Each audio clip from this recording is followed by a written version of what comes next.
future doctors and engineers. നീറ്റിൻ്റെയും ജെയുടെയും എക്സാംസുകൾ കഴിഞ്ഞ് നമ്മൾ results ഒക്കെ അറിഞ്ഞു തുടങ്ങിയപ്പം തന്നെ ഞങ്ങൾ സൈലത്തിൽ ആഘോഷം തുടങ്ങിയിരുന്നു. ഇപ്പോൾ ഇതാ നമ്മുടെ CBSEയുടെ റിസൾട്ട്സ് അനൗൺസ് ആയപ്പോഴേക്കും ഞങ്ങൾ അതിൻ്റെ ഇരട്ടി മധുരം ഇവിടെ സെലിബ്രേറ്റ് ചെയ്യുകയാണ്. കാരണം സൈലത്തിൻ്റെ ഫസ്റ്റ് ഇൻറ്റഗ്രേറ്റഡ് ബാച്ചിലെ മക്കൾ എല്ലാവരും 100% വിജയമാണ് കൈവരിച്ചിരിക്കുന്നത്. ഞങ്ങൾക്കത് വളരെയധികം സന്തോഷം തരുന്നു. ഒപ്പം തന്നെ നമ്മുടെ ആ ബാച്ചിലെ മക്കൾ എല്ലാവരും majority of them 90% and above mark വാങ്ങിയിട്ടുണ്ട്. ആൻഡ് 95% ഓഫ് അബവ് വാങ്ങിയിരിക്കുന്ന ഒരുപാട് പേരുണ്ട്. ഇതേ മക്കൾ തന്നെ നീറ്റിലും ജെയിലും അടിപൊളി സ്കോറും ടോപ്പ് സ്കോറേഴ്സ് ആയിട്ട് വന്നിരിക്കുന്ന മക്കളാണ്. അപ്പോൾ അതിൽ കുറച്ച് പേരെ എനിക്കിന്ന് മീറ്റ് ചെയ്യാൻ പറ്റുള്ളൂ. കാരണം കുറച്ച് പേർക്ക് ഇന്നിവിടെ എത്തിപ്പെടാൻ പറ്റിയിട്ടുള്ളൂ. ബാക്കിയുള്ളവരൊക്കെ നമ്മൾ വഴിയെ കാണും. അപ്പോൾ നമുക്ക് ഇന്നിവിടെ എത്തിപ്പെട്ടവരെ ഒന്ന് മീറ്റ് ചെയ്ത് അവരുടെ വിശേഷങ്ങളും ഇൻട്രാക്ഷനും ഒക്കെ ഒന്ന് അവരുടെ വിശേഷങ്ങളൊക്കെ ഒന്ന് അറിയണം, അവരുടെ എക്സ്പീരിയൻസസ് അറിയണം. അതിന് വേണ്ടിയിട്ടാണ് നമ്മൾ ഇന്നിവിടെ വന്നിരിക്കുന്നത്. അപ്പോൾ നമ്മുടെ കൂടെയുള്ള നമ്മുടെ ടോപ്പേഴ്സിനെ ഒന്ന് പരിചയപ്പെടാം. ഗൗതം കൃഷ്ണ, നവ രണ്ടുപേരും നീറ്റ് ബാച്ച് ആയിരുന്നു, നീറ്റിലെ ടോപ്പേഴ്സ് ആണ്. Hridin and Sreelakshmi JEE batch ആയിരുന്നു, ജെയിലെ ടോപ്പേഴ്സ് ആണ്. അപ്പം അടിപൊളി മാർക്സ് ആണ് എല്ലാവരും. CBSE റിസൾട്ട്സ് വന്നപ്പോൾ 95% അബവ് എല്ലാവരും വാങ്ങിയിട്ടുണ്ട്. പ്ലസ് നമ്മളുടെ നീറ്റിലും ജെയിലും ഇവർക്ക് നല്ല ടോപ്പ് സ്കോർ തന്നെ വന്നിട്ടുണ്ട്. അപ്പോൾ നമുക്ക് വളരെയധികം പ്രതീക്ഷകളുള്ള നമ്മുടെ future doctors and future IITians ആണ് ഇവിടെ ഇരിക്കുന്നത്. സോ എല്ലാവർക്കും once again welcome and congratulations on your result. Already NEET JEE കഴിഞ്ഞപ്പോൾ നമ്മൾ കുറച്ച് പേരെയൊക്കെ കണ്ടിരുന്നു. നിങ്ങളുടെ ഒരു ബാച്ചിൻ്റെ പ്രത്യേകത എന്ന് പറഞ്ഞാൽ ഫസ്റ്റ് ഓഫ് ഓൾ നിങ്ങൾ നമ്മുടെ ഫസ്റ്റ് ഇൻറ്റഗ്രേറ്റഡ് ബാച്ചാണ്. ആ ബാച്ചിൽ തന്നെ നമുക്ക് 100% റിസൾട്ട്സ് വന്നിട്ടുണ്ട്. ആൻഡ് ഓൾസോ എനിക്കൊന്ന് ഈ ഹൈബ്രിഡ് സിസ്റ്റത്തിൽ പഠിക്കുന്ന ഒരു സ്പെഷ്യൽ ബാച്ചും കൂടിയാണെന്ന് തോന്നുന്നു. നിങ്ങൾ ഇൻറ്റഗ്രേറ്റഡ് ബാച്ചിൽ ഒരു സ്പെഷ്യൽ ബാച്ചും കൂടിയാണ് നിങ്ങൾ. ആൻഡ് നിങ്ങൾ അറ്റ് എ ടൈം, അതായത് ഫസ്റ്റ് അറ്റംപ്റ്റിൽ തന്നെ നിങ്ങൾ നീറ്റിനും JEE ഒക്കെ അടിപൊളിയായിട്ട് സ്കോർ ചെയ്തിട്ടുണ്ട്. അപ്പോൾ അതൊക്കെ നിങ്ങൾ എന്താ പറയുക, ഡബിൾ ദ ഹാപ്പിനെസ് എന്ന് പറയും അല്ലേ, ഇരട്ടിയായിട്ട് സന്തോഷിക്കാനുള്ള കാരണങ്ങൾ നിങ്ങൾക്കുണ്ട്. And we are also very proud and very happy. എനിക്ക് ആദ്യമായിട്ട് നിങ്ങളോട് ചോദിക്കാനുള്ളത്, സൈലത്തിൻ്റെ ഇൻറ്റഗ്രേറ്റഡ് ബാച്ച് ഫസ്റ്റ് ബാച്ചിലെ സ്റ്റുഡൻസ് ആണ് നിങ്ങൾ. അത് വളരെ പ്രത്യേകതയുള്ള ഒരു ബാച്ചാണ് എല്ലാം കൊണ്ടും. അപ്പോൾ ഈ ഇൻറ്റഗ്രേറ്റഡ് ബാച്ചിലെ എക്സ്പീരിയൻസ് എങ്ങനെയുണ്ടായിരുന്നു? തുടക്കത്തിൽ ഇത്തിരി ഡിഫിക്കൽട്ടീസ് ഉണ്ടായിരുന്നു, പക്ഷേ പിന്നെ ഒരു അഡാപ്റ്റായി വന്നു. അങ്ങനെ പുതിയ ഹൈബ്രിഡ് സിസ്റ്റം ഒക്കെ ആയതുകൊണ്ട് ഫസ്റ്റ് ഇത്തിരി നെർവസ് ആയിരുന്നു, പക്ഷേ പിന്നെ എൻട്രൻസിൻ്റെ ഇതൊക്കെ ആയതുകൊണ്ട് സിമ്പിളായിരുന്നു. നമ്മൾ +1 +2നോടൊപ്പം നീറ്റ് JEE റിപ്പീറ്റ് ചെയ്യുമെന്ന് പറയുമ്പോൾ തന്നെ എല്ലാവർക്കും ഒരു ഭയങ്കര ടെൻഷൻ ആയിരിക്കും, രണ്ടും കൂടെ എങ്ങനെ മാനേജ് ചെയ്യും അല്ലേ. നമ്മളോട് നമ്മുടെ ഫാമിലിയൊക്കെ എപ്പോഴും പറയും, ആദ്യം ബോർഡ് എക്സാം +2ന് നല്ല മാർക്ക് മേടിച്ചിട്ട് ഇത് നോക്കിയാൽ പോരെ, അങ്ങനെ പറയുന്നവരുണ്ടാവും അല്ലേ. പക്ഷെ ചിലർ പറയും ഇല്ല കുഴപ്പമില്ല രണ്ടും കൂടെ പോട്ടെ എന്ന് പറയും. അപ്പോൾ വരുമ്പോൾ നിങ്ങൾ ഒരുപാട് നെർവസ്നെസ്സോടെയും ടെൻഷനോടെയും ആയിരിക്കും വന്നിരുന്നത്. എന്നെക്കൊണ്ട് ഇത് രണ്ടും പറ്റുമോ, ഒരുമിച്ച് മാനേജ് ചെയ്യാൻ പറ്റും എന്നുള്ളൊരു ടെൻഷൻ ഉണ്ടാവും അല്ലേ. അതിനെ എങ്ങനെയാണ് ഓവർകം ചെയ്തത്? അതിപ്പോൾ ഇവിടുത്തെ ഞങ്ങളുടെ ക്ലാസ്സസ് തന്നെ ഇപ്പം ഞങ്ങൾക്ക് എൻട്രൻസിൻ്റെ ഒരുപാട് ക്വസ്റ്റ്യൻസ് ചെയ്യുന്നുണ്ട്. അതിലൂടെ ഞങ്ങൾക്ക് എൻട്രൻസ് നല്ല തറവായി വന്നു. അതുപോലെ തന്നെ ഒരു ക്ലാസ് ഇവിടുന്ന് എടുക്കുമ്പോൾ തന്നെ അത് ബോർഡ് രണ്ടിനും സെയിം സിലബസ് ആണല്ലോ. അപ്പോൾ അത് എടുക്കുമ്പോൾ തന്നെ ഞങ്ങൾക്ക് രണ്ട് രീതിയിൽ അതിന് മുന്നോട്ട് കൊണ്ടുപോകാൻ സാധിച്ചിട്ടുണ്ട്. കാരണം അത്രയും നല്ല ഡിസ്ക്രിപ്റ്റീവ് ലെവലിലാണ് ക്ലാസ് എടുക്കുന്നത്. അപ്പോൾ ബോർഡിനും നല്ലോണം ചെയ്യാൻ പറ്റും. ക്വസ്റ്റ്യൻസ് ചെയ്യുന്നതുകൊണ്ട് എൻട്രൻസ് നല്ല ഈസി ആയിട്ട് അങ്ങനെ ട്രാക്ക് ചെയ്യാം. ക്വസ്റ്റ്യൻസ് എങ്ങനെയായിരുന്നു? ഡെയിലി ബേസിസിൽ ചെയ്യായിരുന്നോ? നീറ്റിൻ്റെ ആകുമ്പോൾ ഞങ്ങൾക്ക് എപ്പോഴും ഇങ്ങനെ ഡെയിലി ടെസ്റ്റുകൾ, മൊഡ്യൂൾ ടെസ്റ്റ്, ലാസ്റ്റ് ആയപ്പോൾ മോക്ക് ടെസ്റ്റ് ഒക്കെ ഉണ്ടായിരുന്നു. ഓക്കെ. അപ്പോൾ സൈലത്തിൻ്റെ ഇൻറ്റഗ്രേറ്റഡ് നമ്മുടെ പഠന രീതിയിലേക്ക് വരുമ്പം ഏറ്റവും കൂടുതൽ മക്കളെ ഹെൽപ്പ് ചെയ്തത് എന്താണ്? നിങ്ങളുടെ ടഫ് സബ്ജക്ട്സിനെ ചലഞ്ചസിനെ ഫേസ് ചെയ്യാനൊക്കെ നിങ്ങളെ ഹെൽപ്പ് ചെയ്തത് എന്താണ്? തീർച്ചയായും ഇവിടുത്തെ ഫാക്കൽറ്റീസ് തന്നെയാണ്. ഫാക്കൽറ്റീസ് അവരുടെ ഇത്ര കാലത്തെ എക്സ്പീരിയൻസ് വെച്ചിട്ട് കറക്റ്റായിട്ട് ഇപ്പം ഒരു ചാപ്റ്റർ എടുത്താൽ ആ ചാപ്റ്ററിൽ തന്നെ ഏറ്റവും ടഫായ കോൺസെപ്റ്റ് അത് സിമ്പിളായിട്ട് എങ്ങനെ മനസ്സിലാക്കാം, പിന്നെ ഓരോ ക്വസ്റ്റ്യൻസ് ചെയ്യുന്ന വെറൈറ്റി ടൈപ്സ് ഓഫ് വേസ്, ഒരുപാട് ടൈപ്പ് ഓഫ് ക്വസ്റ്റ്യൻസ് ചെയ്യിപ്പിക്കായിരുന്നു. പിന്നെ അതിനനുസരിച്ച് തന്നെ പ്രീവിയസ് ഇയർ ഇപ്പോൾ ഒരു ടോപ്പിക് എടുക്കുകയാണെങ്കിൽ ആ ടോപ്പിക് വൈസ് തന്നെ പ്രീവിയസ് ഇയർ ചെയ്ത് പോകാൻ പറ്റുന്നത്. ഓക്കെ, ഞാൻ ഒരു കാര്യം ചോദിക്കട്ടെ, ജെന്യൂൻ ആയിട്ട് എനിക്ക് ആൻസർ തരണം. നമ്മൾ ഈ ബോർഡ് എക്സാം എഴുതിയ സമയത്ത് നിങ്ങളിപ്പം കോൺസെപ്റ്റ് പഠിക്കുമ്പോൾ നിങ്ങൾ രണ്ടിനും കൂടിയാണല്ലോ പഠിക്കുന്നത്. പക്ഷെ നിങ്ങൾക്ക് എന്തെങ്കിലും ഒരു വ്യത്യാസമായിട്ട് തോന്നിയിരുന്നോ? നിങ്ങൾ മുമ്പ് എന്താ പറയുക, ഡിസ്ക്രിപ്റ്റീവ് എക്സാംസ് നിങ്ങൾ എഴുതി വന്നവരാണല്ലോ, അതും ഈ പ്രാവശ്യം എഴുതിയപ്പോഴും നിങ്ങൾക്ക് എന്തെങ്കിലും ഒരു വ്യത്യാസം ഫീൽ ചെയ്തിരുന്നോ? തീർച്ചയായും വ്യത്യാസം എന്ന് വെച്ചാൽ ലൈക്ക് കുറച്ചും കൂടെ സിമ്പിളായിട്ടുണ്ടായിരുന്നു. എന്താ വെച്ചാൽ ഇവിടുത്തെ ഈ കോച്ചിങ്ങും എല്ലാം കഴിഞ്ഞപ്പോൾ ലൈക്ക് അത്ര വിചാരിച്ചാൽ അത്ര ഡിഫിക്കൽട്ടായിട്ട് വന്നിട്ടില്ല. ഈസി ആയിട്ട് തോന്നി. നല്ല പ്രാക്ടീസൊക്കെ ഇവർ തന്നുകൊണ്ട്. അതായത് ഈ ആൻസേഴ്സ് ഒക്കെ ഫ്രെയിം ചെയ്യുമ്പോൾ ഇപ്പം നമ്മൾ പണ്ടൊക്കെ എന്ന് വെച്ചാൽ കുറേയൊക്കെ നമ്മൾ കാണാപ്പാഠം പഠിച്ചിട്ട് പോയി അതുപോലെ എഴുതും അല്ലേ. പിന്നെ കുറേയൊക്കെ നമ്മൾ കോൺസെപ്റ്റ് മനസ്സിലാക്കി നമ്മളുടേതായ വേർഡ്സിൽ എഴുതും. എങ്ങനെയാണ് നിങ്ങൾ ബോർഡ് എക്സാമിന് നേരിട്ടത്? നമ്മൾ NCERT-യിലും കൂടുതൽ ഫോക്കസ് ചെയ്യുന്നത് കൊണ്ട് ഇവിടെ എൻട്രൻസ് പഠിക്കുന്നത് കൊണ്ട് ഇത്തിരി കൂടി ഈസിയർ ആയിരുന്നു. ഇപ്പോൾ കൂടുതൽ ബയോളജിയൊക്കെ പ്രാക്ടിക്കൽ ലെവലൊക്കെ അല്ലേ ബോർഡ് എക്സാമിനൊക്കെ ചോദിക്കുക. അപ്പോൾ കൺസെപ്റ്റ് കൃത്യമായിട്ട് മനസ്സിലാക്കുന്നത് കൊണ്ട് അങ്ങനത്തെ ക്വസ്റ്റ്യൻസ് ആൻസർ ചെയ്യാൻ ഭയങ്കര സിമ്പിളായിരുന്നു. ഇപ്പോൾ ഡയറക്റ്റ് ഇൻഡയറക്റ്റ് ക്വസ്റ്റ്യൻസ് ഒക്കെ നിങ്ങൾക്ക് നല്ലപോലെ ആൻസർ ചെയ്യാൻ പറ്റി. ഓക്കെ. പിന്നെ ഫസ്റ്റ് ടൈം നീറ്റ് എക്സാം ഹോളിലേക്ക് കയറിപ്പോയി ഇത്രയും അടിപൊളി റിസൾട്ടായിട്ടാണ് പുറത്തേക്ക് വന്നിരിക്കുന്നത്. അപ്പോൾ അതിൻ്റെ ഒരു എക്സ്പീരിയൻസ് എങ്ങനെയുണ്ടായിരുന്നു? അത്ര ഡിഫറെൻ്റ് ആയിട്ട് തോന്നിയില്ല. ഇവിടുത്തെ മോക്ക് ടെസ്റ്റും നീറ്റിൻ്റെ ഫൈനൽ എക്സാമും സെയിം ഒരുവിധം സിമിലർ ലെവലിൽ തന്നെയായിരുന്നു. അതുകൊണ്ട് ഈസി ആയിരുന്നു എക്സാം അറ്റൻഡ് ചെയ്യാൻ. ഓക്കെ. പിന്നെ എക്സാം ഹാളിലെ ആ ഒരു ടെൻഷനും ഇതൊക്കെ എങ്ങനെ മാനേജ് ചെയ്തു?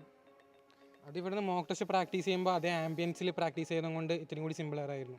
ടൈമിങ് നോക്കുന്നതും പിന്നെ ആൻസർ പെട്ടെന്ന് സോൾവ് ചെയ്ത് മാർക്ക് ചെയ്ത് പോകുന്നതൊക്കെ ഭയങ്കര ഈസിയറായിരുന്നു. പിന്നെ വേറെ എന്താണ്, അതായത് ഇപ്പം നമ്മൾ പഠിച്ചുകൊണ്ടിരിക്കുമ്പോൾ നമുക്ക് ഒരുപാട് ചലഞ്ചസ് ഉണ്ടാവും അല്ലേ? നമ്മളിങ്ങനെ ആദ്യമേ ഭയങ്കര എനർജിയിൽ നമ്മൾ പഠിക്കാൻ തുടങ്ങും, ഇടയ്ക്ക് ഇങ്ങനെ നമ്മളൊന്ന് വീണു പോകും. അപ്പോൾ അങ്ങനെയുള്ള ചലഞ്ചസിനെ എങ്ങനെയാണ് നേരിട്ടത്? ഇപ്പോൾ ഇവിടുന്ന് പറയുകയാണെങ്കിൽ സപ്പോർട്ടിന് ഞങ്ങൾക്ക് ഇപ്പോൾ ഫാക്കൽറ്റീസിൻ്റെ കാര്യമായാലും ഇപ്പോൾ മെൻറ്റേഴ്സും ഉണ്ട്. അപ്പോൾ എല്ലാവരും ഞങ്ങളെ പേഴ്സണൽ ഇഷ്യൂസ് ആയാലും അക്കാഡമിക് ആയാലും എല്ലാ രീതിയിലും ഞങ്ങളെ കൂടെ എല്ലാവരും ഉണ്ടായിരുന്നു. അപ്പോൾ ഡൗൺ ആവുന്ന സമയത്ത് നമ്മളെ കൂടെ നമ്മൾ ഒന്നുകൂടെ ബൂസ്റ്റപ്പ് ചെയ്യാൻ വേണ്ടി എല്ലാവരും ഉള്ളതുകൊണ്ട് കുറച്ചുകൂടി ഈസി ആയിട്ട് തോന്നി ഈ ഒരു കംപ്ലീറ്റ് ചെയ്യണം. പിന്നെ സൈലം ഇൻറ്റഗ്രേറ്റഡ് സ്കൂളിലെ ടീച്ചേഴ്സ് എങ്ങനെയുണ്ടായിരുന്നു? നിങ്ങളോടുള്ള അവരുടെ അപ്രോച്ച് എങ്ങനെയായിരുന്നു? അവരെങ്ങനെയാണ് നിങ്ങളെ ഹെൽപ്പ് ചെയ്തത്? ടീച്ചേഴ്സ് ഇപ്പം ടീച്ചേഴ്സായിട്ട് തോന്നുന്നില്ല, അവർ നമ്മളെ കൂടെ തന്നെ ഒരു ഫ്രണ്ട്സ് പോലെ തന്നെയാണ്. ഇപ്പം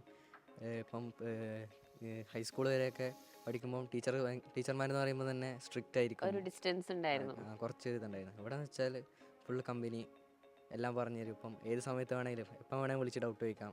അപ്പോൾ നിങ്ങളിൽ ഒരുപാട് പേര് 10th ഒരു ആവറേജ് സ്റ്റുഡൻസ് ആയിട്ട് വന്നവരാണ്, നിങ്ങളുടെ ബാച്ചിലുള്ളവർ പലരും. അപ്പോൾ നിങ്ങളുടെ ആ ലെവലിൽ നിന്നുകൊണ്ട് ഇന്ന് നിങ്ങൾക്ക് ഇത്രയും സ്കോറിൽ എത്തിപ്പെടാൻ പറ്റുമെന്ന് വിചാരിച്ചിരുന്നോ? അപ്പം നമ്മൾ 10th പഠിക്കുന്നത് വെച്ചാൽ കോവിഡ് കോവിഡ് ടൈമിലായിരുന്നു. ബാച്ച് ആയിരുന്നു. അപ്പം സിലബസ് കുറേ റെഡ്യൂസ് ചെയ്തിട്ടുണ്ടായിരുന്നു. അപ്പം ബേസ് തന്നെ ഓൾമോസ്റ്റ് വളരെ കുറവായിരുന്നു, അധികം ഒന്നും അറിയില്ല. പിന്നെ ഇവിടെ വന്നിട്ട് ബേസ് മുതൽ തന്നെ ഓരോന്ന് പഠിച്ച് മെല്ലെ മെല്ലെ വരുന്നതുകൊണ്ട് കുഴപ്പമുണ്ടായിരുന്നു. അതിൻ്റെ ഇടയിൽ എക്സാം ഉണ്ട്. ഓക്കെ. റെഡി ആവുന്നു. ബേസിക്സ് മുതൽ നല്ലപോലെ പഠിക്കാൻ പറ്റി. കാരണം കോവിഡ് ബാച്ച് ഭയങ്കര ഒരു ചലഞ്ച് ആയിരുന്നല്ലോ അല്ലേ? നിങ്ങൾക്ക് പകുതി കാര്യങ്ങളൊന്നും ഓൾമോസ്റ്റ് നിങ്ങൾക്ക് ഓൺലൈൻ ക്ലാസ്സസ് അല്ലായിരുന്നോ? അപ്പോൾ നിങ്ങൾക്ക് കുറേ കാര്യങ്ങളൊന്നും പഠിക്കാനേ പറ്റിയിട്ടില്ല. ഓക്കെ. പിന്നെ അതിനെക്കുറിച്ചൊന്ന് പറയൂ. ഈ 10th ഒരു ബേസ് ഇല്ലാതെ വന്ന് ഇവിടെ വന്നിട്ടുള്ള ഒരു എക്സ്പീരിയൻസ് പറയൂ.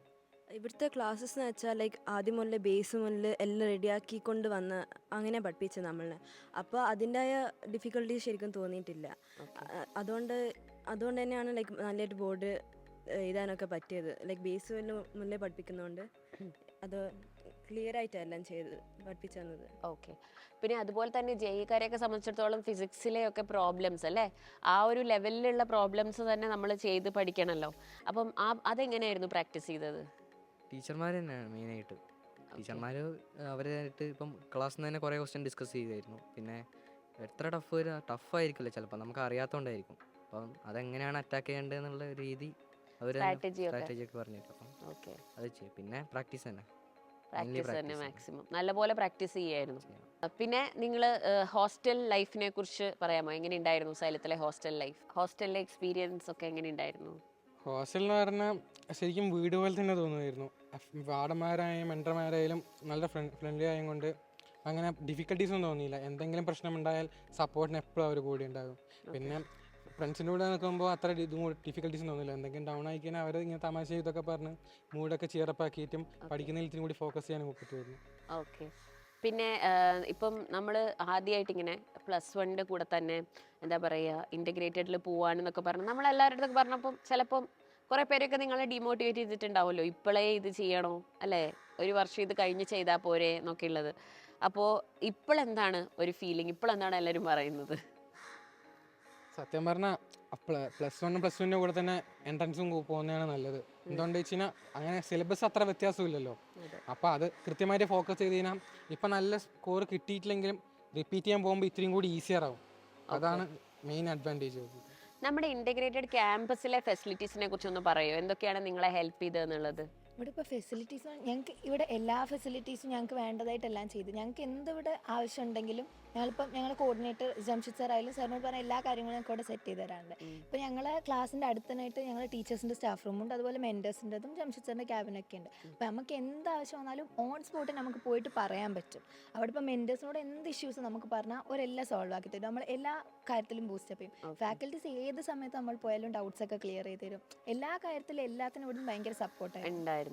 ഇപ്പം നമ്മൾ +2 പഠിക്കുമ്പം +1 നമുക്ക് ഒരുപാട് പ്രാക്ടിക്കലൊക്കെ ഉണ്ടല്ലോ. അപ്പോൾ റെക്കോർഡ് വർക്ക് ഉണ്ട്, കുറേ അഡീഷണൽ വർക്കും പിന്നെ അസൈൻമെൻറ്റ്, പ്രോജക്റ്റ്, ഇങ്ങനെ കുറേ കാര്യങ്ങളൊക്കെ ഉണ്ടല്ലോ.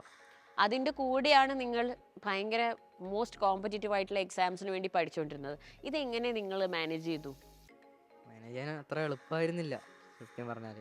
ഇതിൻ്റെ ഇടയിൽ കൂടെ സമയം കണ്ടെത്തി ചെയ്യൽ തന്നെയായിരുന്നു. ഓക്കെ. പിന്നെ ഇടയിൽ ഇവർ ടീച്ചർമാരാണെങ്കിലും ഇതേപോലത്തെ മീൻസ് ഇപ്പം പ്രാക്ടിക്കലിൻ്റെ സിലബസും അതിൽ കുറേ കാര്യങ്ങളൊക്കെ എന്തായാലും ക്വസ്റ്റ്യൻ ആയിട്ട് വരുന്നതാണ് വരും, okay. എൻട്രൻസിന്. അപ്പം അതേ സാധനം നേരിട്ട് തന്നെ ഇപ്പം പ്രാക്ടിക്കൽ ഫിസിക്സ് ആണെങ്കിൽ ഫിസിക്സ് ലാബിൽ ഒരു വട്ടം ചെയ്തിട്ട് അപ്പോൾ അതെന്താണെന്ന് മനസ്സിലാക്കി ഇപ്പം രണ്ടിനും ഗുണമായിരുന്നു, എൻട്രൻസിനും ഗുണമായിരുന്നു, ഇത് പ്രാക്ടിക്കലും ഗുണമായിരുന്നു. അത് എന്ന് വെച്ചാൽ പ്രാക്ടിക്കലിൻ്റെ സിലബസും നമ്മുടെ എൻട്രൻസ് ഓറിയൻറ്റഡ് ആയിട്ട് യൂസ് ചെയ്ത് പഠിക്കാൻ വേണ്ടി പറ്റി അല്ലേ? ഓക്കെ. പിന്നെ എനിക്ക് തോന്നുന്നു കൃത്യമായിട്ടൊരു ഷെഡ്യൂൾ നിങ്ങൾക്ക് ഇവിടെ ഉണ്ടായിരുന്നല്ലോ. അതായത് ക്ലാസ്സുകൾ ഇങ്ങനെ പോവും, നിങ്ങൾ എക്സാം എഴുതും, അത് നിങ്ങളെ ഹെൽപ്പ് ചെയ്തിരുന്നോ? Of course, because like mock ടെസ്റ്റും അതും ഇതും ലൈക്ക് നമുക്ക് ആ ഷെഡ്യൂളിൽ ചെയ്തുകൊണ്ട് തന്നെ നമുക്ക് എക്സാം ഹാളിൽ വെച്ചിട്ട് അത് നല്ലതായിട്ട് ഹെൽപ്പ് ചെയ്തായിരുന്നു. ഈ ടൈം മാനേജ്മെന്റ് എസ്പെഷ്യലി. അപ്പോൾ അതായിരുന്നു അതിൻ്റെ ഏറ്റവും നല്ല പ്രോസ്. അപ്പോൾ അതായത് അത്രയും അധികം ടെസ്റ്റുകൾ ക്വസ്റ്റ്യൻസ് നിങ്ങൾ പ്രാക്ടീസ് ചെയ്തിരുന്നതുകൊണ്ട് അല്ലേ? നിങ്ങളുടെ പ്രിപ്പറേഷൻ നടന്നുകൊണ്ടിരുന്ന സമയത്ത് സൈലത്തിൻ്റെ സ്റ്റഡി മെറ്റീരിയൽ എങ്ങനെയായിരുന്നു യൂസ് ചെയ്തിരുന്നത്? മൈൻഡ് മാപ്സ് ഒക്കെ നിങ്ങളെ ഹെൽപ്പ് ചെയ്തിരുന്നു? മൈൻഡ് മാപ്സിനെ പറ്റി പറയുകയാണെങ്കിൽ ഞങ്ങൾക്ക് ലാസ്റ്റ് ടൈം റിവിഷനാണ് ഏറ്റവും കൂടുതൽ അത് ഹെൽപ്പ് ചെയ്തത്. കാരണം നമുക്ക് ആ ലാസ്റ്റ് ടൈമിൽ ബുക്ക് മുഴുവൻ ഇരുന്ന് ഒന്നുകൂടെ വായിക്കാനോ അതിനൊന്നുള്ള ഒരു ടൈമും ഇല്ലായിരുന്നു. അപ്പോൾ മൈൻഡ് മാപ്സ് എന്ന് പറഞ്ഞാൽ ഞങ്ങൾക്ക് മൈൻഡ് മാപ്സ് നോക്കിയപ്പോൾ തോന്നിയത് ഓൾമോസ്റ്റ് എല്ലാ കാര്യങ്ങളും NCERT അത് കവർ ചെയ്യുന്നുണ്ട്. ഞങ്ങൾക്ക് ആവശ്യമായിട്ടുള്ള ഇമ്പോർട്ടൻ്റ് ആയിട്ടുള്ള എല്ലാ ലാസ്റ്റ് ടൈം റിവിഷന് വേണ്ട എല്ലാ കാര്യങ്ങളും മൈൻഡ് മാപ്സിലുണ്ടായിരുന്നു. മറ്റ് മെറ്റീരിയൽസിന് ലൈക്ക് ക്വസ്റ്റ്യൻസ് ഉള്ള ബുക്സ് ആണെങ്കിൽ എല്ലാ ലെവലിലും ക്വസ്റ്റ്യൻസ് ഉണ്ട്. അപ്പോൾ ഞങ്ങൾക്ക് എല്ലാം പ്രാക്ടീസ് ചെയ്യാൻ ഭയങ്കര സുഖമായിരുന്നു. മെറ്റീരിയൽസ് എന്ന് പറഞ്ഞാൽ ഡിഫറെൻറ്റ് ക്വസ്റ്റ്യൻ ടൈപ്പ് ഉണ്ടാകുന്നതുകൊണ്ട് കൂടുതലിപ്പോൾ അവസാനം എക്സാം ഹോളിൽ പോയി കഴിഞ്ഞാൽ ഒരു പുതിയ ക്വസ്റ്റ്യൻ കാണുന്ന ഫീൽ ഉണ്ടാവില്ല. അതേ ടൈപ്പ് ആയതുകൊണ്ട് ഇത്രയും കൂടി ക്വസ്റ്റ്യൻ ആൻസർ ചെയ്യാൻ ഭയങ്കര ഈസിയറായിരുന്നു. പിന്നെ കെമിസ്ട്രി ഇതൊക്കെ ആണെങ്കിൽ റിയാക്ഷൻസും അതിൻ്റെ ഡിഫറെൻറ്റ് കേസസും എല്ലാം ലിസ്റ്റ് ചെയ്തിരുന്നത് കൊണ്ട് ഇത്രയും കൂടി ഈസിയറായിരുന്നു. നിങ്ങൾ പഠിച്ചുകൊണ്ടിരിക്കുമ്പം നിങ്ങൾക്കുണ്ടായ ഒരു വലിയൊരു ചാലഞ്ച് അത് എന്തായിരുന്നു? അത് നിങ്ങൾ എങ്ങനെ ഓവർകം ചെയ്തു? പഠിക്കാൻ തുടങ്ങുമ്പോൾ ഞങ്ങൾക്ക് ഒരുപാട് ചിന്തകളുണ്ടായിരുന്നു. കാരണം ഇപ്പോൾ എൻട്രൻസും ബോർഡും എങ്ങനെ കൂടെ കൊണ്ടുപോകും, സെയിം സിലബസ് ആണെങ്കിലും രണ്ട് രീതിയിലല്ലേ. പക്ഷെ അതൊക്കെ ഇവിടുത്തെ ഷെഡ്യൂൾ കാരണം ഒരുപാട് ഈസിയായി വന്നു. അപ്പോൾ ഇവിടുത്തെ എല്ലാ ഷെഡ്യൂൾസും പിന്നെ ഞങ്ങൾക്ക് എന്ത് കാര്യങ്ങൾ ഫസ്റ്റ് ബാച്ചാണ്. അപ്പോൾ ഞങ്ങൾക്ക് ഇനി എന്ത് ആവശ്യങ്ങൾ ഉണ്ടെങ്കിലും അല്ലെങ്കിൽ എന്തെങ്കിലും ചേഞ്ചസ് വരുത്തണം, എന്ത് വേണമെങ്കിലും ഞങ്ങൾക്ക് ഇവിടെ പറഞ്ഞാൽ ഞങ്ങൾക്ക് എല്ലാം ഞങ്ങളുടെ ഫേവർ അനുസരിച്ച് എല്ലാം ചെയ്തു തന്നിട്ടുണ്ട്. കാരണം സൈലത്തിൻ്റെ ഇൻ്റഗ്രേറ്റഡ് കുട്ടികളെ ഞാൻ കാണുമ്പോഴൊക്കെ വളരെ റിലാക്സ്ഡ് ആയിട്ട്, എനിക്കൊരിക്കലും നിങ്ങളൊരു ഭയങ്കര പ്രഷറിലാണെന്ന് തോന്നിയിട്ടില്ല. കാരണം നിങ്ങൾ ക്ലാസ്സിന് പോകുന്നു, പിന്നെ നിങ്ങൾക്ക് ട്രിപ്പൊക്കെ ഉണ്ടായിരുന്നില്ലേ, ട്രിപ്പൊക്കെ അടിച്ച് പൊളിക്കുന്നു, പിന്നെ തിരിച്ച് നിങ്ങളുടെ ക്ലാസ്സസിലേക്ക് വരുന്നു, മോക്ക് ടെസ്റ്റുകൾ എഴുതുന്നു, അങ്ങനെ ഒരു ഭയങ്കര ഒരു വൈബിലായിരുന്നു എനിക്ക് നിങ്ങളുടെ എൻറ്റയർ ബാച്ചിനെ തോന്നിയിരുന്നത്. So do you feel like നിങ്ങളൊരു പ്രഷറിലായിരുന്നു? എങ്ങനെയായിരുന്നു നിങ്ങളുടെ ഒരു പഠനകാലം? ഓൾമോസ്റ്റ് ഈക്വലായിട്ട് തന്നെ ആയിരുന്നു. ചില ടൈമിങ് ഇപ്പോൾ എക്സാമിൻ്റെ സമയമാകുമ്പം കുറച്ചും കൂടെ പ്രഷർ കൂടുതലോ സ്വാഭാവികമായിട്ടും. ഓക്കെ. പക്ഷേ ആ സമയത്തും മെൻറ്റർമാരുണ്ട് റിലാക്സ് ചെയ്യിപ്പിക്കാൻ. എന്തെങ്കിലും ഡൗൺ ആകുന്നുണ്ടെങ്കിൽ കുഴപ്പമില്ല. ഓക്കെ. ഫ്രണ്ട്സ് ഉണ്ട്, അവരൊക്കെ സപ്പോർട്ട് ചെയ്യും, ഭയങ്കര സപ്പോർട്ട് ചെയ്യും. പിന്നെ ഏറ്റവും കൂടുതൽ നമ്മുടെ കുട്ടികൾക്കൊക്കെ ഒരു സംശയമായിരിക്കും, നമ്മളിപ്പം +1 +2 ഒപ്പം തന്നെ എൻട്രൻസും കൂടി എടുത്തു, അപ്പോൾ നിങ്ങളുടെ സ്കൂൾ ലൈഫ് മിസ്സാവുമോ എന്നുള്ള ഒരിത്. അതായത് കലോത്സവം വരും അല്ലേ, ഒരുപാട് ആക്ടിവിറ്റീസ് വരും, കുറേ പേര് കോമ്പറ്റീഷൻസിൽ പങ്കെടുക്കാൻ പോകും, അപ്പോൾ കുറേ ക്ലാസ് മിസ്സാവും, അങ്ങനെ കുറേ കാര്യങ്ങൾ. അപ്പം ആ ഒരു എലമെൻറ്റ് മിസ്സാവരുന്നു കുറേ പേർക്കൊക്കെ ആഗ്രഹം ഉണ്ടാവും, ഈ കലോത്സവം, സ്പോർട്സിൻ്റെ മീറ്റുകൾ, അതൊക്കെ. അപ്പം നിങ്ങൾക്ക് എന്താ തോന്നുന്നത്? നിങ്ങൾക്ക് അതൊക്കെ മിസ്സായി തോന്നുന്നുണ്ടോ? ഇവർ ലൈക്ക് സൈലം നമുക്ക് ഇങ്ങനെ ഹോളിഡേയ്സിന് ലൈക്ക് ഫണ്ണും തന്നിട്ടുണ്ട്. ലൈക്ക് എല്ലാ സമയം പഠിത്തം മാത്രമല്ല, ലൈക്ക് കളിക്കുന്ന സമയത്ത് ലൈക്ക് ഒരു ട്രിപ്പ് പോലെയൊക്കെ തന്നുകൊണ്ട് ലൈക്ക് അത്ര മിസ് ഔട്ട് ആവുന്നൊന്നും തോന്നിയിട്ടില്ല. ലൈക്ക് നമുക്കൊരു റിലാക്സ് ചെയ്യേണ്ട സമയത്ത് റിലാക്സേഷൻ ഒരു തന്നിട്ടുണ്ട്. അപ്പോൾ അതുകൊണ്ട് ലൈക്ക് അങ്ങനെ റിഗ്രറ്റ്സ് ഇല്ല. ഇത് ലൈക്ക് ഇങ്ങനത്തെ ഒരു സംഭവം ലൈക്ക് ഇന്റഗ്രേറ്റഡ് എടുത്തോണ്ട് നന്നായിട്ട് വന്നിട്ടേ ഉള്ളൂ. You have no regrets? Yeah. ബാക്കിയുള്ളവരുടെ അഭിപ്രായം എന്താണ്? അതന്നെ ഇപ്പം നമുക്ക് ഇത് തന്നിട്ടുണ്ട്, പ്ലേ ടൈം പീരീഡ് ഒക്കെ തന്നിട്ടുണ്ട് കറക്റ്റായിട്ട്. ഇപ്പം വീക്ക്ലി 1 ഡേ ഈവനിങ് ഇപ്പം 4 to 5 അപ്പം സുഖമായിട്ട് ഇവിടെ വലിയ ഗ്രൗണ്ട് ഉണ്ട്, അവിടെ തന്നെ ഫുട്ബോൾ കളിക്കാം, ബാസ്കറ്റ്ബോൾ കളിക്കാം, അതിനൊക്കെ ഫെസിലിറ്റീസ് അവർ അറേഞ്ച് ചെയ്തിട്ടുണ്ട്. ഇവിടെ ഷട്ടിൽ കോർട്ട് ഉണ്ട്, ഷട്ടിൽ കളിക്കാം. അപ്പം അങ്ങനെയൊക്കെ നിങ്ങൾക്കൊരു എൻജോയ്മെൻറ്റിനുള്ള ഒരു സമയവും തന്നിട്ടുണ്ട് അല്ലേ? പക്ഷെ നിങ്ങൾക്കറിയോ മക്കള് കുറച്ചെങ്കിലും ഒക്കെ നിങ്ങൾ സാക്രിഫൈസ് ചെയ്തിട്ടുണ്ടെങ്കിലും because you compromised a lot of things because എല്ലാവരെയും പോലെ എന്താ പറയുക കലോത്സവത്തിന് പോകുക അല്ലെങ്കിൽ അങ്ങനെയൊക്കെ കുറച്ച് കാര്യങ്ങൾ മക്കൾ കോംപ്രമൈസ് ചെയ്തിട്ടുണ്ടാവും. ബട്ട് നിങ്ങൾ സാക്രിഫൈസ് ചെയ്തതൊന്നും അതൊന്നും വേസ്റ്റ് ആയിട്ടില്ല എന്ന് you know that because now your future is secure.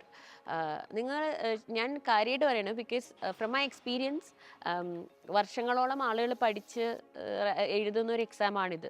അത്ര പോലും എഴുതിയിട്ടും ഈ സ്കോറിൻ്റെ ഒന്നും ഒരു ഏരിയയിൽ പോലും എത്താത്ത കുട്ടികളെ എനിക്കറിയാം, വർഷങ്ങളോളം ഇതിനു വേണ്ടി പഠിച്ചിട്ട്. സോ ഫസ്റ്റ് അറ്റംപ്റ്റിൽ where you are standing is really something.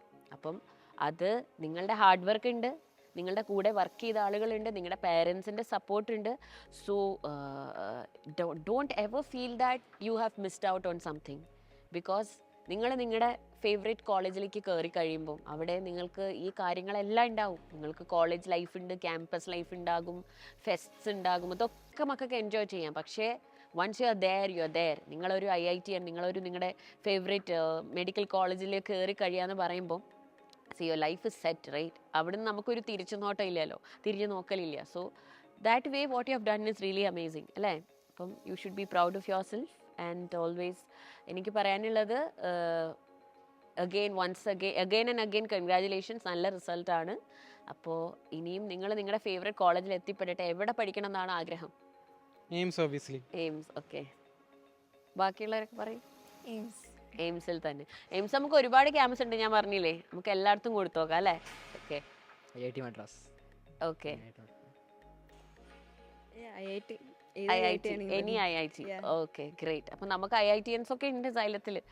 So anyways എല്ലാം നിങ്ങളുടെ ഡ്രീംസ് ഒക്കെ ഫുൾഫിൽ ആവട്ടെ. ആൻഡ് നമ്മുടെ ഇനി ഇങ്ങോട്ട് വരാനുള്ളവരോടൊരു ഓൾ ദ ബെസ്റ്റ് എല്ലാവർക്കും കൂടി പറഞ്ഞാലോ? അപ്പോൾ നമ്മുടെ സൈലം ഇൻറ്റഗ്രേറ്റഡ് ബാച്ചിലേക്ക് വരാൻ ആഗ്രഹിക്കുന്ന എല്ലാ മക്കൾക്കും നമ്മളുടെ ടോപ്പേഴ്സ് കുറച്ച് പേര് നമുക്ക് തന്നിട്ടുണ്ട്. ഇനി ബാക്കിയുള്ളവരെ നമ്മൾ മീറ്റ് ചെയ്യും. പെട്ടെന്ന് എത്തിപ്പെടാൻ പറ്റിയവർ എത്തിപ്പെട്ടു, നമുക്ക് അവരുടെ എക്സ്പീരിയൻസ് നമ്മളോട് ഷെയർ ചെയ്തു. ബാക്കിയുള്ളവരെ നമ്മൾ മീറ്റ് ചെയ്ത് അവരുടെ എല്ലാവരുടെയും എക്സ്പീരിയൻസ് നിങ്ങളിലേക്ക് എത്തിക്കുന്നതായിരിക്കും. അപ്പോൾ എന്താണെങ്കിലും എല്ലാവർക്കും വെൽക്കം ടു സൈലം, അതാണ് എനിക്ക് പറയാനുള്ളത്. മക്കൾ പറഞ്ഞോളൂ. അപ്പോൾ സൈലത്തിൻ്റെ ഇൻ്റഗ്രേറ്റഡ് സ്കൂളിലോട്ട് വരുന്ന എല്ലാ കുട്ടികൾക്കും ഓൾ ദ ബെസ്റ്റ്.